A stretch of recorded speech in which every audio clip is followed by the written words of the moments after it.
New friends, old frictions, rapprochement and rupture in the Middle East. What a title. And indeed, the regional picture is mixed, I would say. We have new efforts to work towards de-escalation through diplomacy, I would say. We have talks between Iran and its regional neighbors in the GCC. We have the Abraham Accords. We also have the attempt to revive the JCPOA in Vienna as we speak. But there are also dark clouds hovering over the region. We have recent drone and missile attacks against Saudi Arabia and also the UAE. We have ongoing regional conflicts in Yemen, in Libya, and Syria, and we also have the threat of jihadist terrorism. And all of this is happening at a time when the geopolitical tectonic sort of plates are moving. Now, against this backdrop, this complicated backdrop, I am very thrilled and honored to have with me here on that panel two key shapers of regional diplomacy. Please join me in welcoming, first of all, Prince Faisal bin Farhan Al-Saud, the Foreign Minister of the Kingdom of Saudi Arabia. Excellency, it would be great if you joined us on stage. I think we reserved a seat for you over here. That's the one, yes. And equally cordially, I would like to welcome the Foreign Minister of another kingdom in the Middle East, this time the Hashemite Kingdom of Jordan, Ayman Safadi. It's an honor to have you with us as well. Please do join me on the stage as well. So now we're all set to go. Ladies and gentlemen, let me just, you're welcome to take off your masks, otherwise it's a bit challenging. And let me just say a few housekeeping remarks. Let's try to make this as interactive as possible.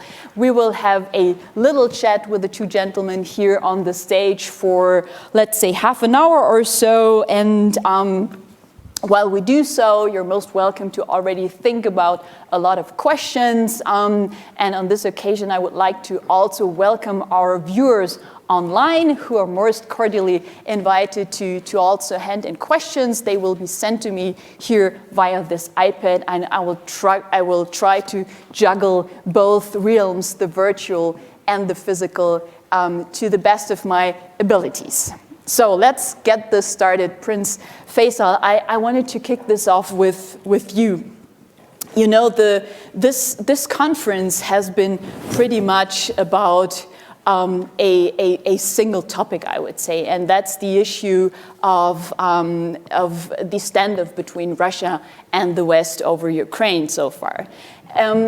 Looking at this from a Saudi point of view, one could say, well, never let a good crisis go to waste, right? And what I mean by this is, let's say there is an energy crisis that comes in the wake of a potential Russian invasion of Ukraine. And in such a scenario, the kingdom would obviously be key when it comes to helping kind of keep the oil prices in check by potentially pumping more oil. So I understand, you know, some people have already come knocking on the kingdom's door. What's your response to that?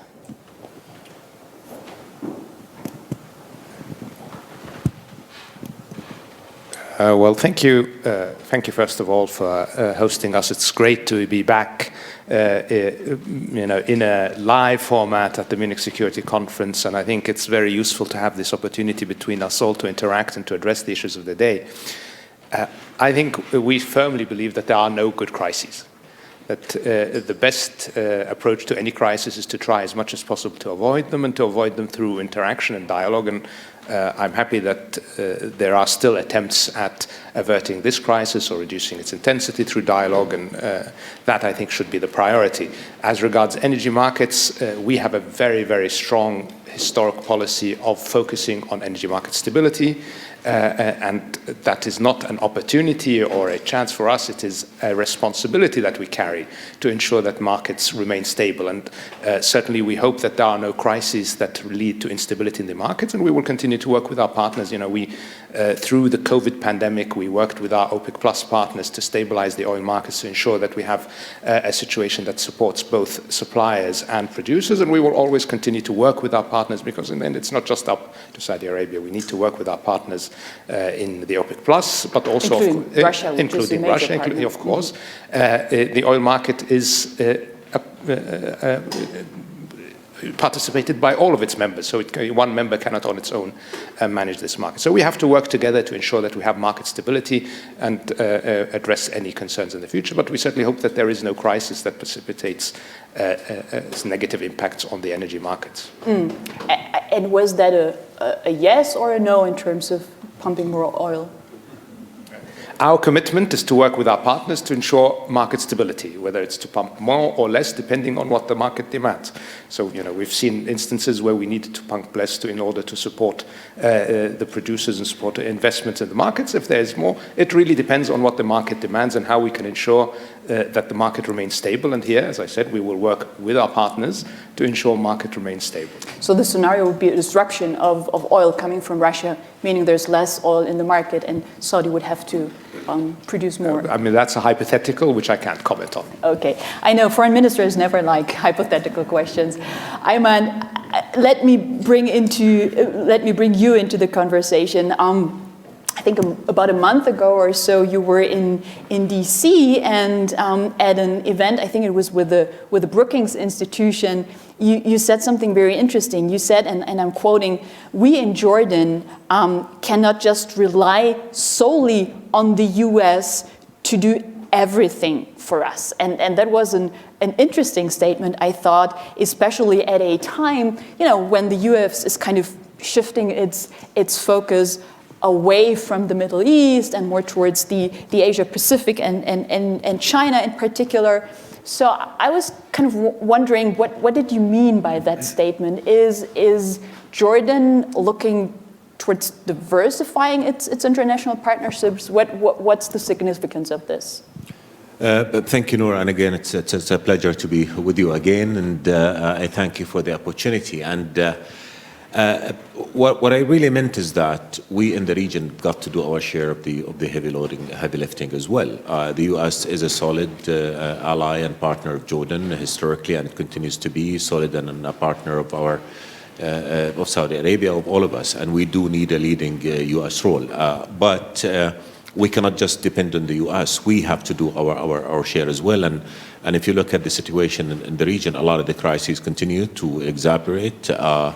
More crises are emerging, and we've got to take ownership of our own issues and lead with our own initiative. By the end of the day, it is our region. We're affected more than anybody else by the crises that continue to evade a solution.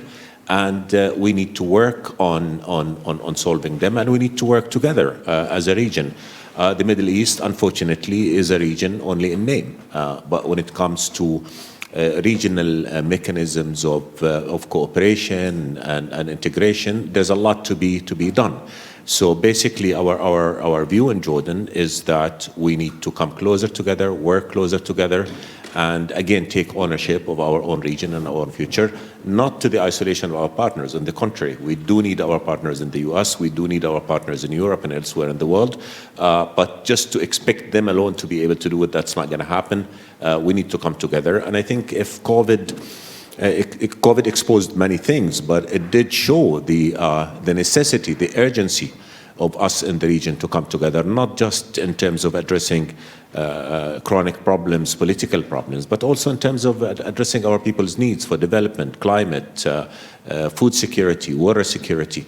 So pretty much we are part of the world. Our partners in Europe and the States are key, but we are also responsible, and we need to start coming up with initiatives that reflect our needs, our aspirations, and also our views on how to go forward towards the future. Right, and this is something that people have been calling for a while, right? The regional powers kind of taking their fate into their own hands. In that context, if I may, Prince Faisal, there's also the argument that the talks between Tehran and Riyadh are also part of this rationale of the region kind of, taking its fate into its own hands at a time when, the bigger players or some of the bigger players are on their way out. So there are these talks between the kingdom and Iran. They're facilitated, as I understand, by the Iraqi government. 4 rounds did take place, and you called them, and I'm quoting, exploratory, cordial, but not substantive yet. So the question is there already a date for a 5th round, and is it going to happen in Baghdad again?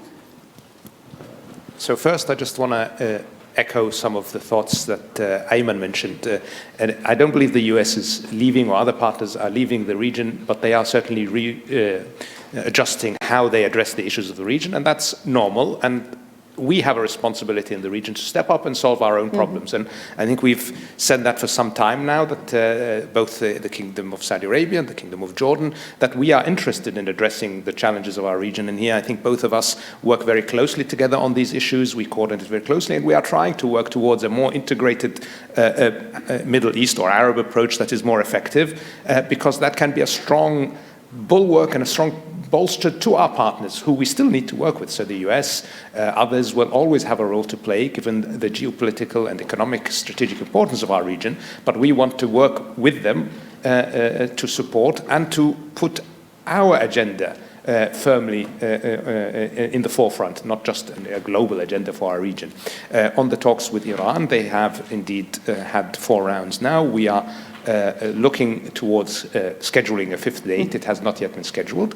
We are, despite the lack of substantive progress in the previous rounds, still very interested in exploring the potential to moving further ahead. Now, that will indeed require from our neighbors in Iran a serious desire to address the underlying issues that exist. We hope that exists, and we hope that there is a serious desire to find a new modus operandi.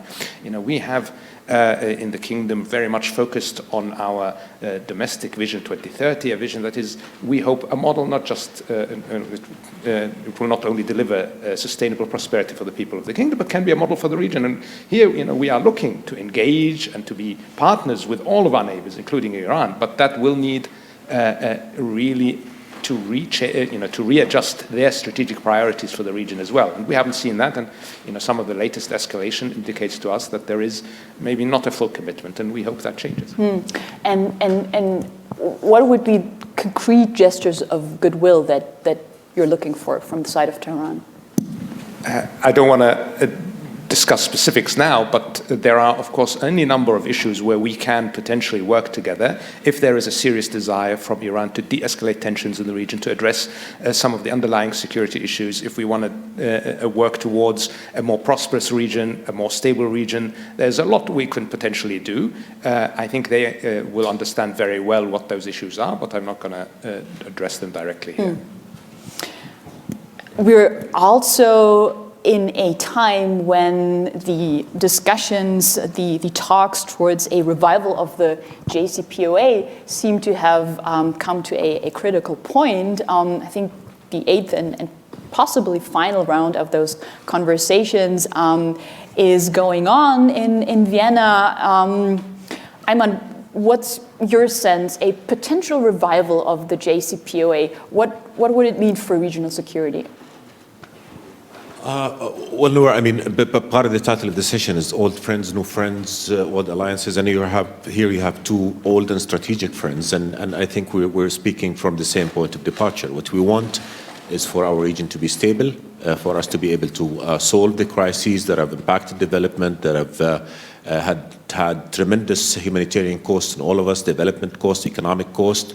We want to create opportunity, and to do that, we need to be able to solve the problems of the region, and we continue to work together to do so. But we need to be honest with each other. And what is it that needs to be done? I'm sure we're going to touch on other crises and other issues, Palestinian, Israeli, Syria, Yemen, Libya, but in particular to Iran, I can tell you very comfortably what Saudi Arabia wants, what Jordan wants, what all of us in the Arab world is a stable region where we can pool our resources to work together, create opportunity for our people. For that to happen, yes, you have the nuclear file, and that's very important, and we hope that we'll be able to get to an agreement and get back to the JCPOA and address that file. But will that solve the problems of the region in terms of the tension that you see in the Arab world and in the Gulf? Honest answer is no.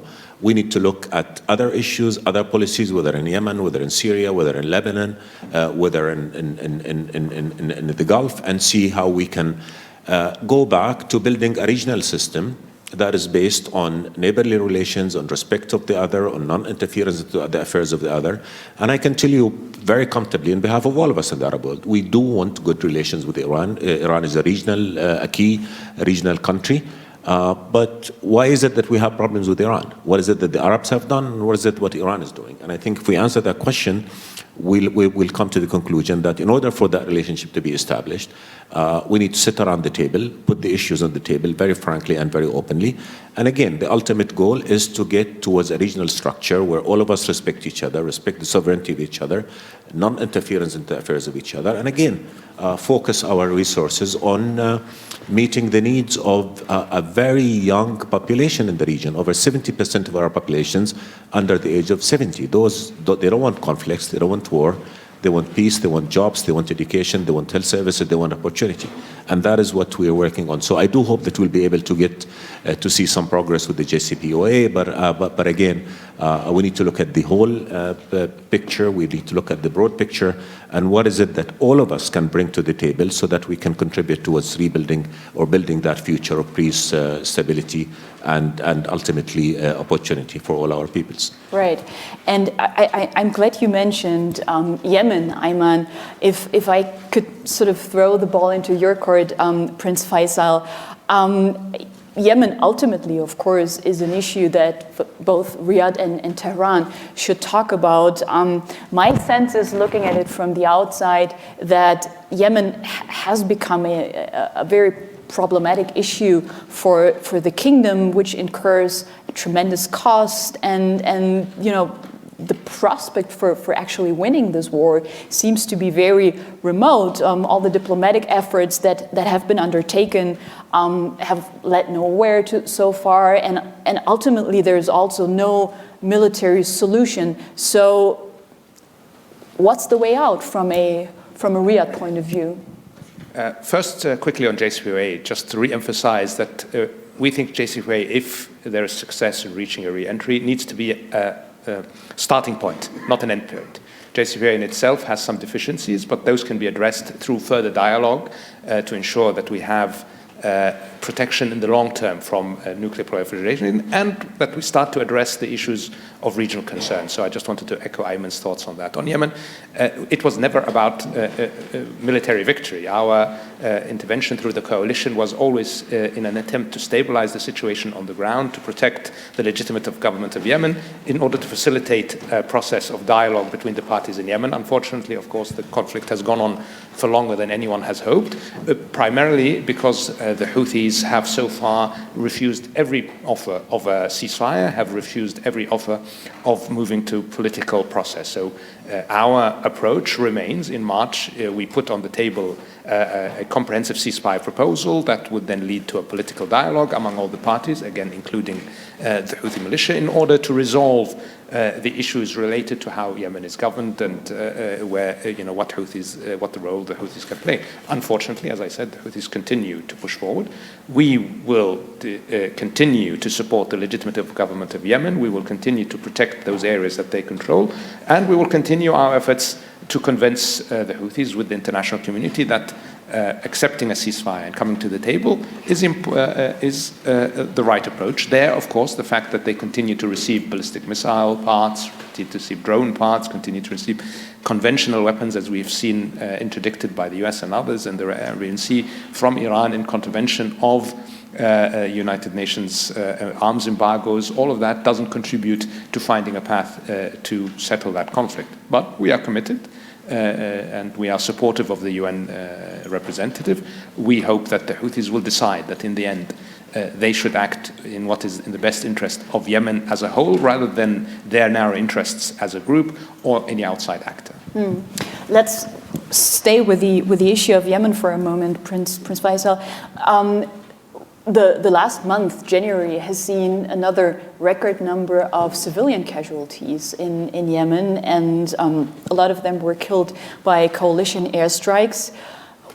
What outsiders sometimes feel hard to comprehend is, why is it that the coalition is either unable or unwilling to limit the dramatic humanitarian cost of this war? So I would entirely dispute that number. I don't believe that we have a record number of civilian casualties at all. And when we talk about coalition airstrikes, the coalition takes every effort to ensure that civilians are protected. We use the same standards that the US and NATO use, and we are working very closely, in fact, with our Western allies to ensure that we apply all of the norms that have been learned through other conflicts in this. So we are very, very careful to only target legitimate military targets. Now, of course, there can be collateral damage on occasion, and we investigate any reports very thoroughly. And we have seen quite significantly a reduction in reports of civilians. But there are occasionally reports that come up, and we have to investigate them to ensure that there has not been an error made or something like that. But also we have to be careful that there may occasionally be misinformation or inaccurate reporting. In the end, what can protect the civilians of Yemen is a ceasefire. And this is our priority. So if we can achieve a comprehensive ceasefire, this will ensure that we move away from the conflict phase into a political process, and that is the best way to ensure that we protect the civilians of Yemen. It's also the best way to ensure that we address the humanitarian needs most effectively. So I've come across a figure which I found quite striking, that 2/3 of the civilian casualties in Yemen are through coalition aerial bombardment. I mean, that's quite a lot, isn't it? Again, I would dispute the number.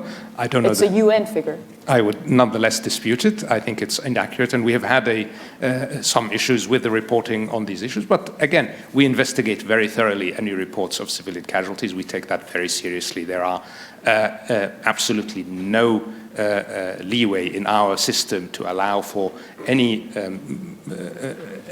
disregard for civilian lives. So we are very, very careful about this, and we are absolutely open to any reports, to investigate them. We have an investigative mechanism in place designed based on, as I said, best practices that are used by Western countries. So we are very careful, and we are committed, and we are open to seeing any specific reports to investigate, and if there have been errors made, we will of course address them. Let's move on to another conflict arena in the region. Ayman, Jordan is, as I understand it, at the forefront of normalization of ties with Syria, and I think it has reopened its border with Syria, and there are even direct flights between Damascus and Amman again, and it seems that Jordan is not alone in this kind of push for a step-for-step diplomacy vis-a-vis Damascus. The UAE and I think Bahrain have also reopened their embassies, and there's even this push to readmit Syria to the Arab League. Some countries like Saudi Arabia are against it. So, while as a neighbor to Syria, your position may be understandable, there are others who are critical of that approach and say that any moves to reintegrate Assad and Assad Syria into the regional architecture are short-sighted, because eventually what is happening is that a brutal regime is maybe emboldened to continue its actions, and eventually a stability of Syria sustainably cannot be guaranteed. So what's your take on that? How do you counter that argument? Well, I mean, first, just to, if I may, just address some of the information you put forward. As far as our borders with Syria, they were opened before COVID. They were closed during COVID because of the pandemic. And then when we took measures to mitigate against the spread of the disease, we were able to reopen the borders. On the issue of Syria and return to the Arab League, it's not that Saudi is against and we're for. This is a joint conversation among all of us, and by the end of the day, the freezing of Syria's membership in the Arab League was a decision made by the Arab League, and any decision to reverse that will also have to be a decision made by the Arab League. That said, Noura, what we're looking at here is trying to say, where are we going with the Syrian crisis? Status quo politics are not a solution. The crisis has been ongoing for about 11 years. The human cost has been catastrophic. Millions scattered, hundreds of thousands killed. And what are we doing about it? Can you point to any strategy over the past 4 or 5 years that really looked at trying to resolve the crisis other than managing some of the symptoms and having ad hoc approaches to problems that emerge in different places? Unfortunately, 11 years into the Syrian crisis, it has become really a battleground for regional and international rivalry. And what we're trying to do in Jordan, as a neighboring country that has been at the receiving end of this crisis, is to bring the conflict back to be about Syria and the Syrian people. We cannot continue to double down on policies that have achieved nothing but more war and more destruction and more suffering. So it's not normalization or not normalization. What we're talking about is trying to find a viable path towards a political solution to the crisis, which all of us agree is the only answer to the problem. All of us agree there is no military answer. We all agree the solution has to be political. What we're trying to do in Jordan, and in consultation and cooperation with Saudi Arabia, with our other members of the Arab League, Arab countries, with Europe, with the US, is to try and explore a viable political path that would ensure we get progress towards the political solution that we all believe is the answer. If I could just ask, will there be an element of like conditionality? I mean, like, you do this in Syria, so look, for that you get I think kind of... you know, we're all aware of the approach that the UN envoy Guy Peterson is speaking of, which is the step-by-step approach that would allow for rebuilding of confidence, that would allow for addressing some of the urgent needs of the people. And what we're doing in Jordan is, again, working with everybody to try to start with minimize the human cost of the crisis, minimize the impact on us and other neighbors, and then start moving towards a political solution in accordance with 2254 that represents the international consensus on how to move forward. It's work in progress, but what cannot be accepted is a complete lack of movement towards finding that solution. And again,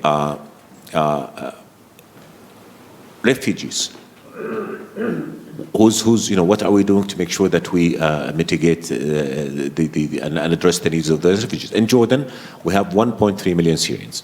Only 10% of whom live in refugee camps. 90% are all over the country. We have 133,000 Syrian kids that go to our official educational system. We've given work permits to over 276,000 Syrians at a time when unemployment in Jordan is 25%, on average 50% among youth. 50% of Syrians in Jordan are under the age of 15. And that is all happening at the time we're seeing less attention to the refugees issues and less support.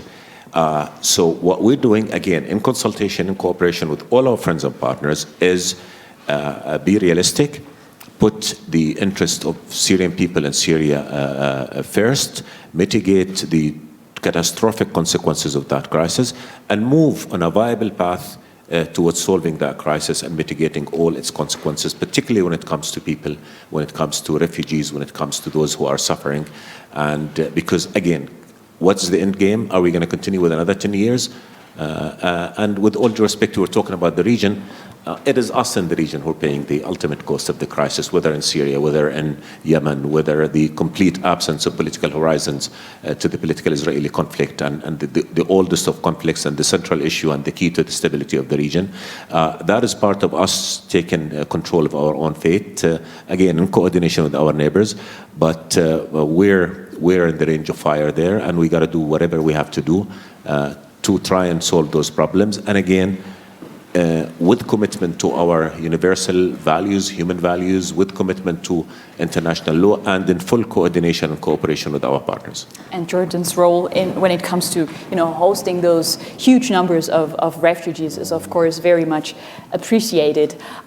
Before we open this to questions and comments from the audience, there's one final question that I wanted to kind of throw out there, and it refers to the sort of domestic developments in your countries.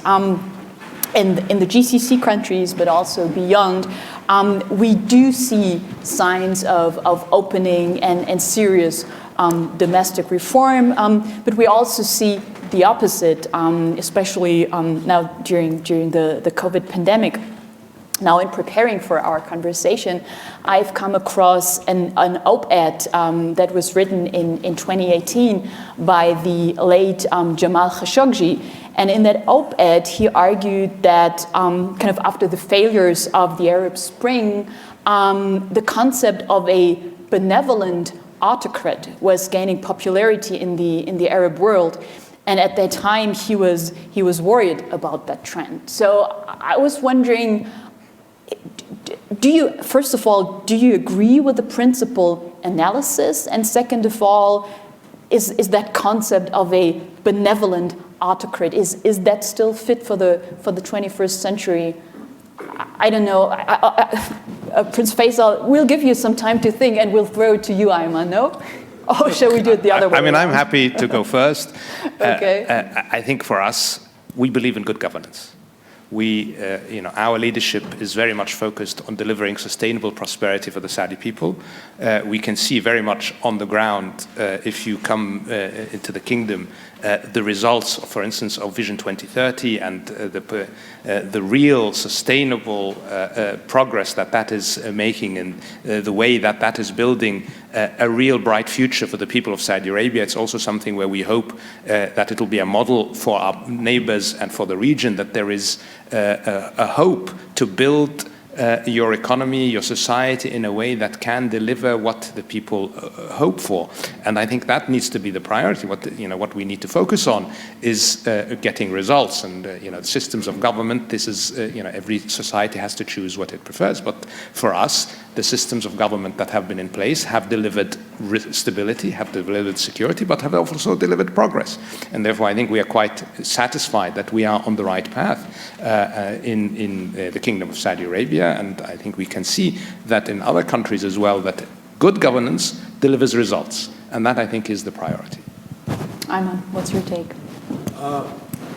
Look, I mean, Nouri, I think you know the region better than anybody else. And what we're trying to do in the region, again, is address challenges that continue to present themselves to us in terms of crises in the region, failure to solve them, and move ahead with democratization that would allow better participation, more participation for all segments of society in the decision-making process. In Jordan, we've had elections since 1928, and we continue to do that. We continue to try and introduce political reforms, economic reforms that would ensure a more participatory system and better governance and offer opportunities for youth, for women, for everybody to come as part of a political process that has to, again, continue to update itself and continue to modernize with a view to making sure that ultimately we deliver better lives for our peoples in terms of freedoms, in terms of economic opportunity, in terms of education, in terms of health services. So you cannot pick and choose here. We gotta move at a pace that allow us to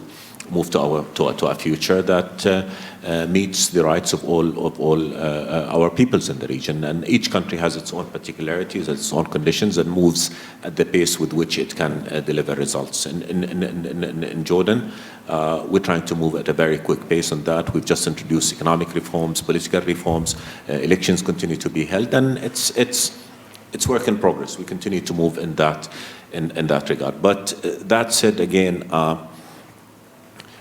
all of us are affected by what's happening regionally, and the impact of those crises in Jordan, for instance, the cost of the external shocks to which we've been subjected over the 10 years have been enormous. We take 2 steps forward in reforming our economy, and then a crisis happens, and we're pushed back 3, 4 steps. We live in a tough neighborhood, and we got to do what we can to meet the aspirations and rights of our people for better lives, more participation, better opportunity. But our ability to do so is at times hindered by regional crises that leave a tremendous cost at us, but without us being able to address all of them. And again, in Jordan, we've been at the receiving end of every crisis in the region for the last, decades, and we do what we can. But ultimately, I think all of us in agreement that we need to move forward in modernizing the political process, ensuring more participation, more democratization, and better governance, and more representation in the decision-making process. I know that in this first round of discussion, we haven't been able to touch neither on Lebanon nor on the Israeli-Palestinian peace process and many other issues, but I did promise that we will open up this conversation to our colleagues here inside this room, also our viewers online, and questions are coming in. So what we will be doing now is we will collect questions here in the room. Please kindly say who you are, and please also remember that every question should end with a question mark. And I have a first question by our Munich Young Leader of the 2022 class, Mohammed Abul Naga from Egypt. And Mohammed, you have the floor. You go first.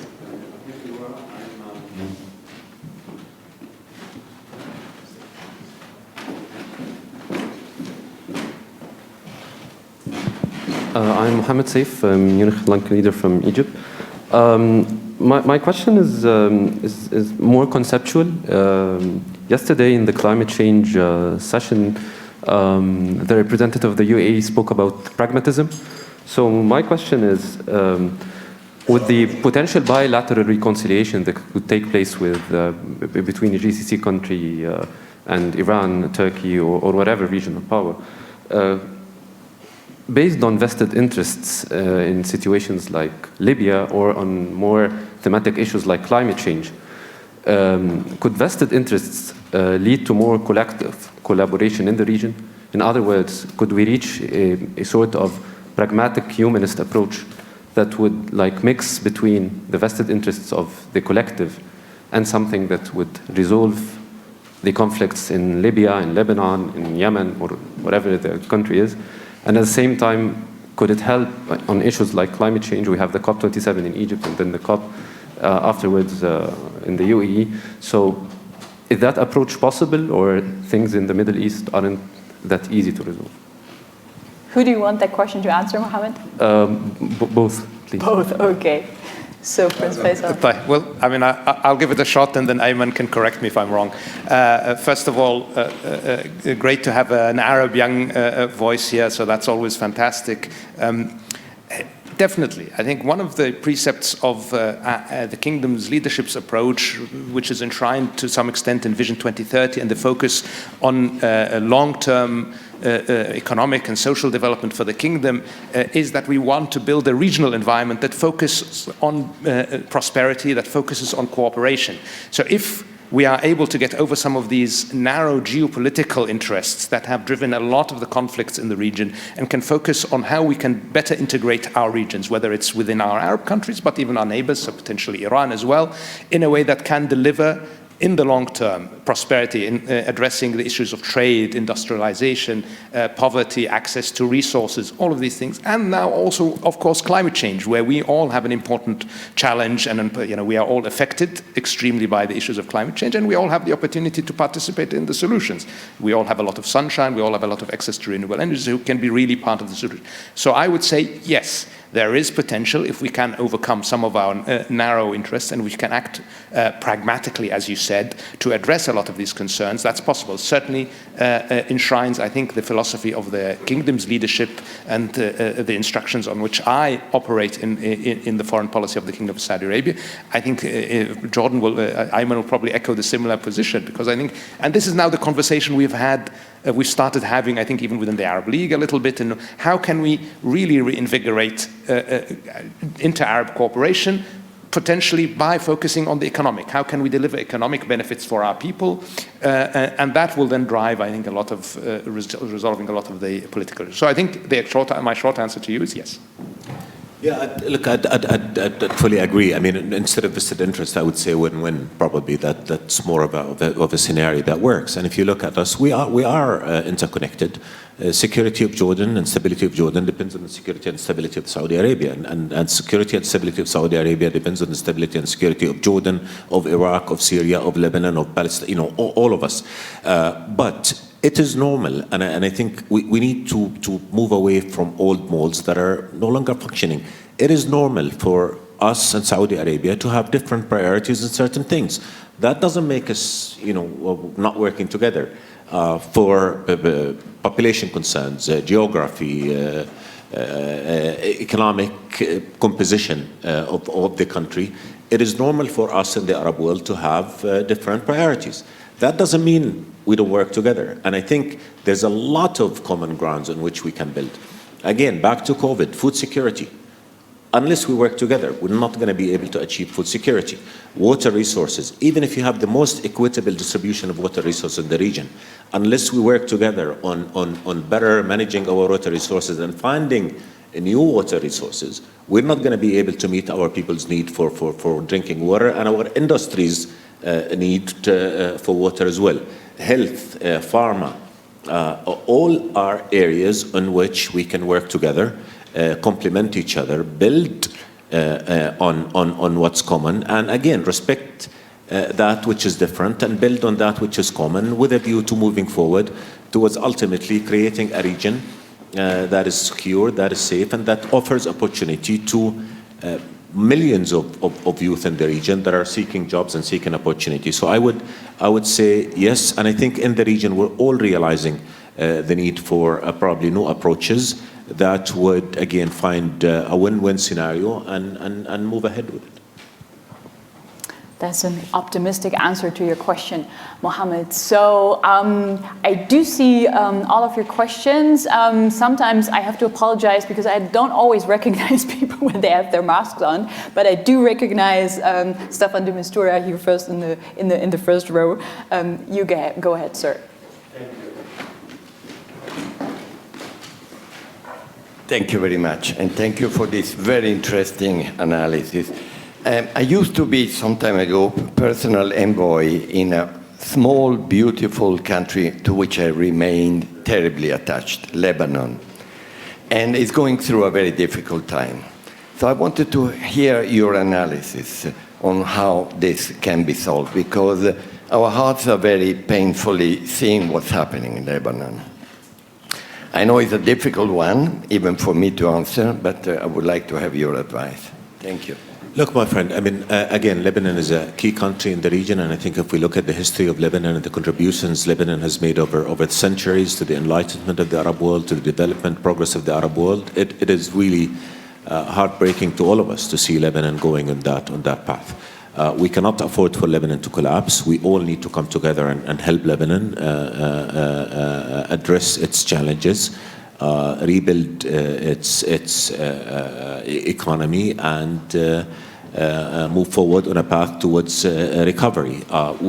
We have too many failed countries in the region. We cannot afford to have Lebanon fail again, and that's why we all need to come together and provide whatever support that we can to help Lebanon. That said, and I'm speaking in the presence of His Excellency the Lebanese Prime Minister, so I think he's better positioned to answer that. But I think Lebanon also needs to take an internal look and to make sure that they proceed with reforms that are necessary for them to come together and have better governance and address their challenges. What we all agree on is that we cannot afford for Lebanon to fail. We cannot allow for the crisis to deepen. We all need to come together and help.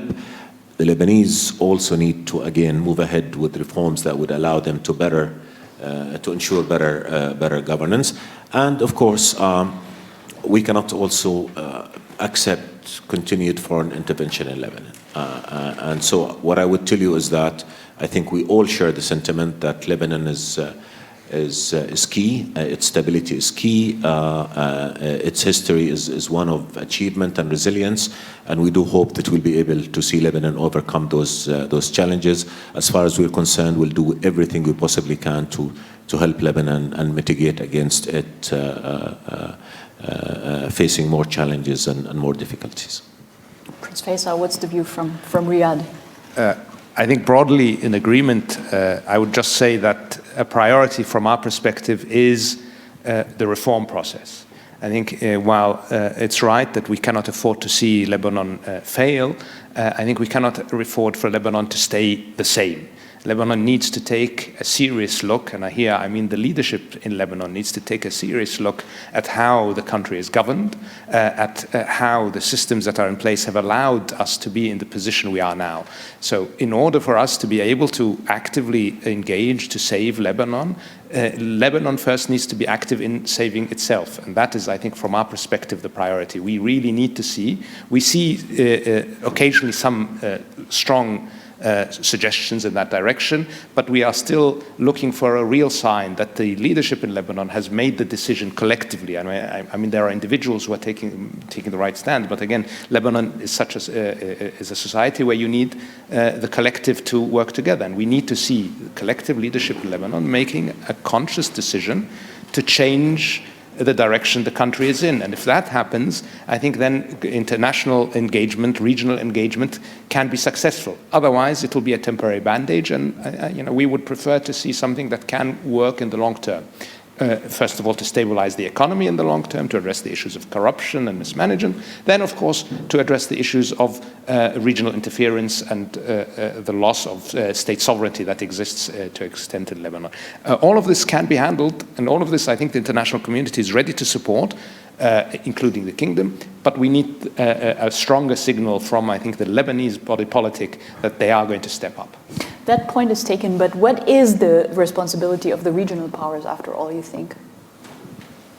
We cannot do the Lebanese work for them, so we can only stand in support of Lebanon and its people and its leadership. So if there is a program that is workable, if there is a true initiative to, as I said, reform the economic structure, reform the governance structure, reform the way the economy is managed, then I think you can call on the regional states to offer all kinds of support. We can offer technical support, we could offer economic support, developmental aid. All of these things are things that can be talked about. The international community, I know, is also very interested in Lebanon's stability and Lebanon's economic future, but also its security. So I think there are many levers that can be brought to bear. The issue now is the environment there such that any of these levers will actually be effective and will deliver a long-term result rather than just a short-term panacea. Ultimately, things always seem to be coming back to the issue of Saudi and Iran. I have another question from our digital viewers, and it's by Adam Bailey, and he is asking what progress is being made in the Saudi-Iranian talks. You hinted at that already, and even more importantly, is rapprochement achievable? And possibly, the issue of Lebanon will also be addressed, at least in this context. Is rapprochement achievable? Certainly it is. I mean, some months ago, our Crown Prince, in a television interview, stated quite clearly that the kingdom is interested in a positive relationship with Iran, including a relationship that delivers benefits for both of us, economic and otherwise. So we are not just interested in some political détente, but we are interested in a relationship. But that does require substantive progress on the issues that concern us and our neighbors. It's not just the kingdom that is concerned about some of the Iranian behavior in the region. If we see substantive progress on those files, then of course, yes, rapprochement is possible. So far, we have not seen that, but we continue to hope to do so. We will be engaged in an effort to achieve that. There's another question from our viewers online, and refers to a normalization of Saudi-Israeli relations. What are the chances of exactly this happening, asks Gideon Kautz. And I would add a question, what does it take for the kingdom to also become part of the Abraham Accords?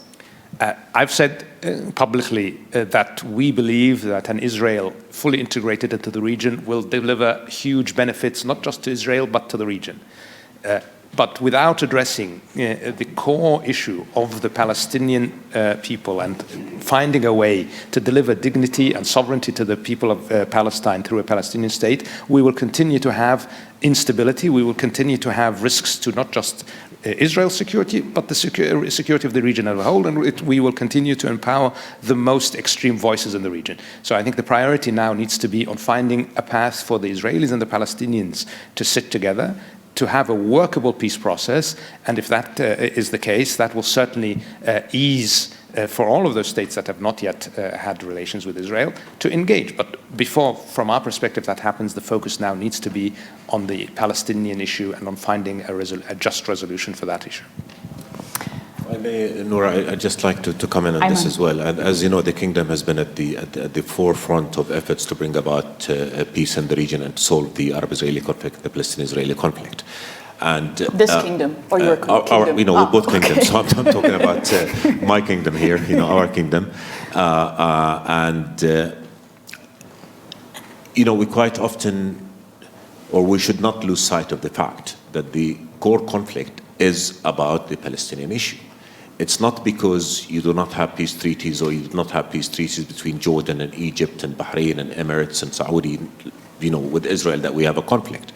We did not have those peace treaties because there was a conflict, a Palestinian conflict. And you cannot just ignore it. You cannot act as if it's not there.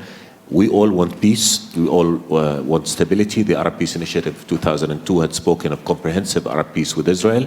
But in order to get there, we need to solve the core issue, and that is we need to solve the Palestinian issue. And the path to that is the two-state solution that would allow for the emergence of independent, viable Palestinian state with occupied Jerusalem as capital on June 1967 lines to live in peace and security with Israel to move forward.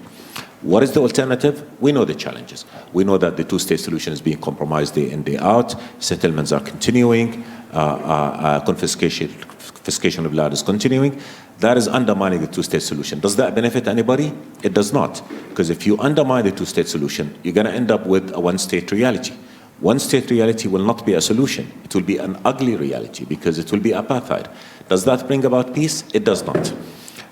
So I think we need to ask the question, where are we going to be 10 years from now vis-a-vis the Palestinian-Israeli conflict? Are we going to have two states? And if we do not, what kind of reality are we going to have west of the river Jordan in both the occupied Palestinian territories and Israel?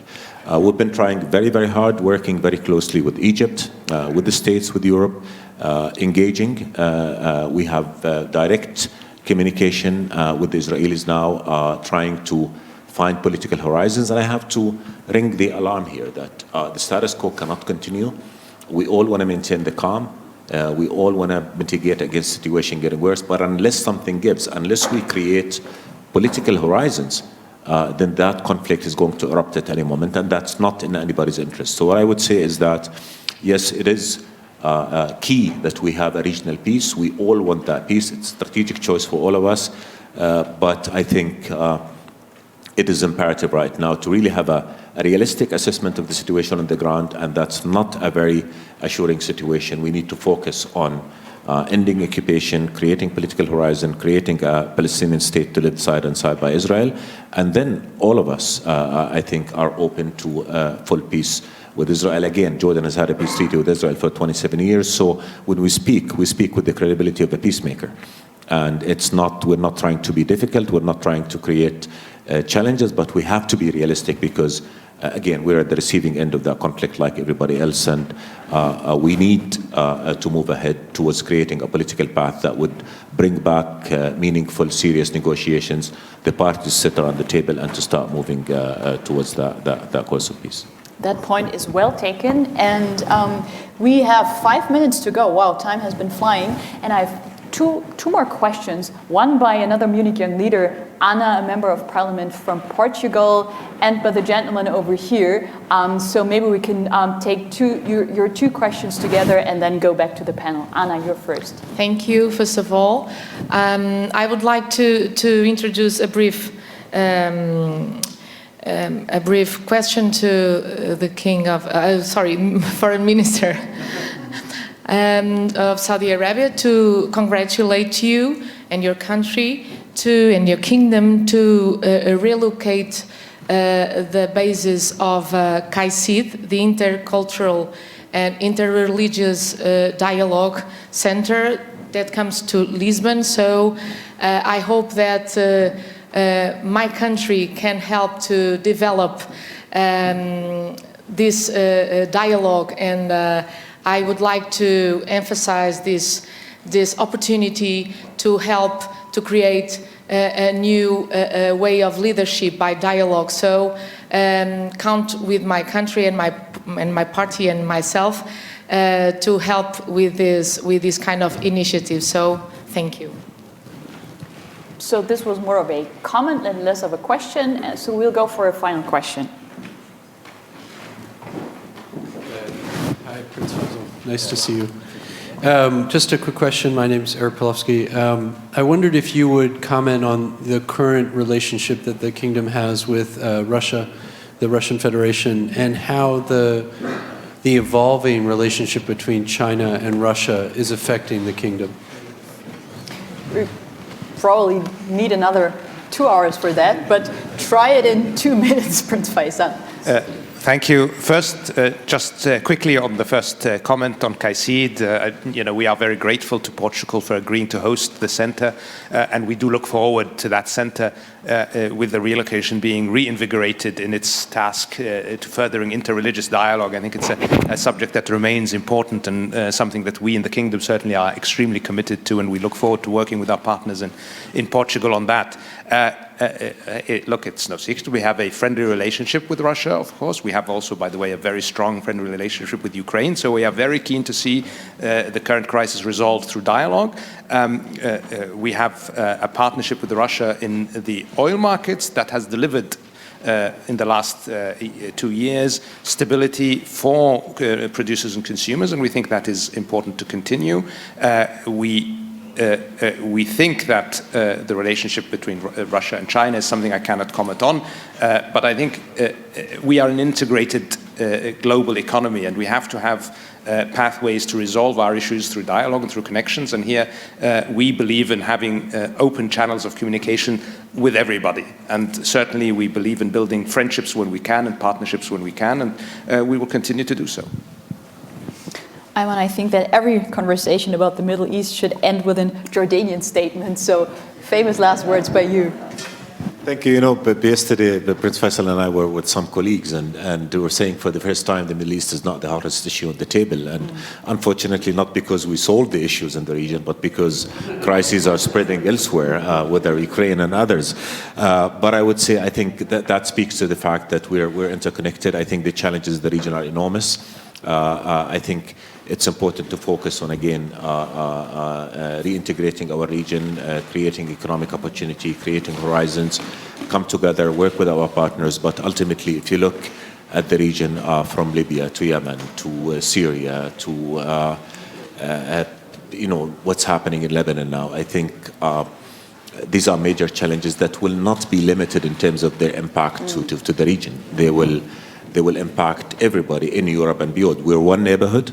And I think the Syrian crisis has shown how interconnected we are and how impacted we are by what happens when refugees started crossing into Europe. So ultimately, we cannot throw the white towel, because if we do, then we'll create a vacuum that every spoiler and radical will exploit. We in the region, I think we're more and more aware of the need to work together and create opportunities and build on that which is common. We appreciate the importance of also connecting with our friends and partners in Europe and the States and Japan and other places and move forward. And ultimately, the bottom line is, can we create a better future for our people? And I think the answer to that is yes. If we work together and if we work towards solving the crises that exist. And I think one sad lesson that we have not learned is that crises do not end when we move on to the next one. So as we tackle new crises, as we tackle new challenges, we cannot just ignore simmering ones that have been there for our past, and therefore We need to focus on real work. We need to achieve results.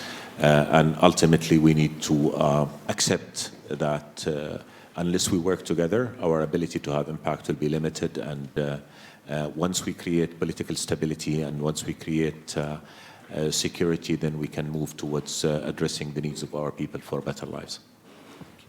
That's a perfect way to end this conversation. Thank you both very much. Thank you for being very inspiring interlocutors. Thank you all for being a great audience, both here in the room and also online.